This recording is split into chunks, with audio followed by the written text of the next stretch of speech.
باپ کا انتقال حضور کے اس دنیا پہ قدم رکھنے سے پہلے ہی ہو گیا تھا.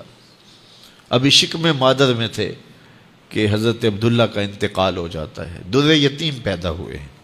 6 سال کی عمر میں ابوا کے مقام پر ریت کے ٹیلے آئے تو وہاں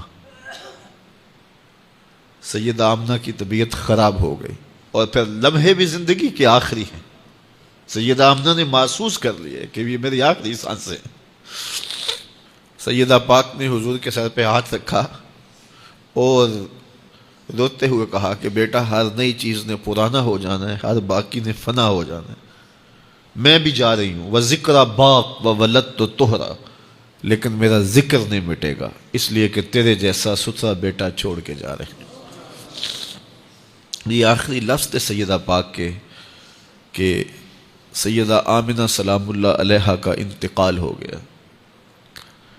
خیر، حضور ماں سے لپٹ گئے. امی آپ آگے بولتی نہیں ہیں، لیکن خاموش ہو گیا تھا چمن بولتا.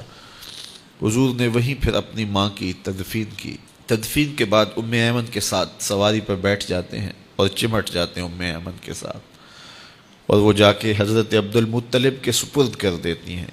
تو حضرت عبد المطلب حضور کو آغوش میں لے کے بڑا روئے اور ام ایمن سے کہا کہ میرے اس بیٹے کا تم نے خاص خیال رکھنا ہے. اور پھر انہوں نے اتنا خیال رکھا کہ میرے حضور فرمایا کرتے تھے، ام ایمن میری ماں کے بعد میری ماں ہے.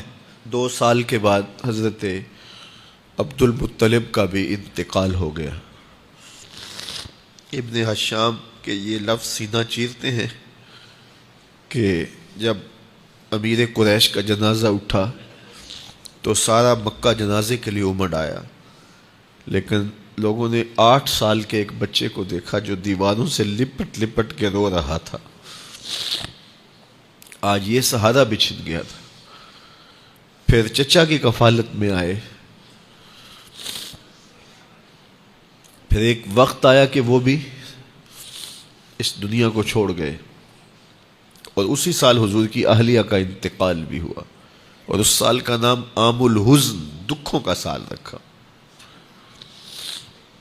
اہل مکہ نے جو سلوک کیا وہ کسی سے بھی مخفی نہیں ہے.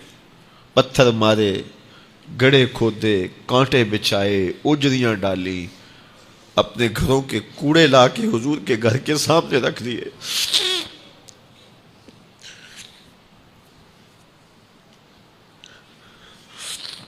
یہ کس چیز کی سزا دے رہے تھے میرے حضور کو؟ میرے حضور علیہ السلام نے پھر طائف کا سفر کیا کہ شاید وہ لوگ میری بات کو سن لیں، لیکن انہوں نے جو دردناک سلوک کیا وہ بھی تاریخ کا ایک انتہائی دردناک باب ہے. انہوں نے اوباشوں کے ہاتھوں میں پتھر دیے اور جس راستے میں میرے حضور نے گزرنا تھا ان کو اس راستے پہ کھڑا کر دیا اور کہا ان پہ سنگ زنی کرو. اور وہ آقا کریم پہ پتھر مارتے، حضور کے پاؤں پہ پتھر مارتے. آقا کریم علیہ السلام پاؤں اٹھاتے تو وہ دوسرے پاؤں پہ مارتے. پھر حضور شدت درد سے بیٹھ جاتے تو ان کے 2 غنڈے دائیں بائیں سے آگے بڑھتے اور حضور کو کندھوں سے پکڑ کے اٹھاتے، پھر سنگ باری کرتے.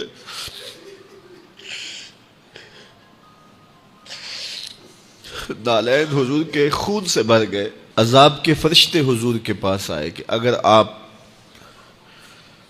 بد دعا بول دیں تو ابھی ہم ان پہاڑوں کو جوڑ دیتے ہیں اور یہ طائف کے لوگ پس جائیں گے ان پہاڑوں کے درمیان. آسمان سے پتھر اتریں گے، ان کے سر کچل دیے جائیں جنہوں نے آپ کو دکھ دیے. اب صحابہ جو ساتھ تھے انہیں بھی شدید آرزو تھی کہ حضور ان کے لیے بد دعا کریں، انہوں نے بڑا دکھ دیا. تو پھر حضور کے ہاتھ اٹھ گئے. صحابہ کا خیال یہ تھا کہ ابھی حضور کی زبان کھلے گی اور بد دعا کے لفظ نکلیں گے اور یہ پیس دیے جائیں گے.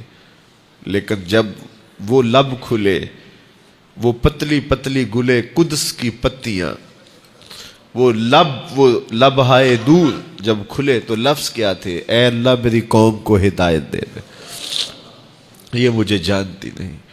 اور کہا کہ مجھے ان کی نسلوں سے ایمان کی توقع ہے.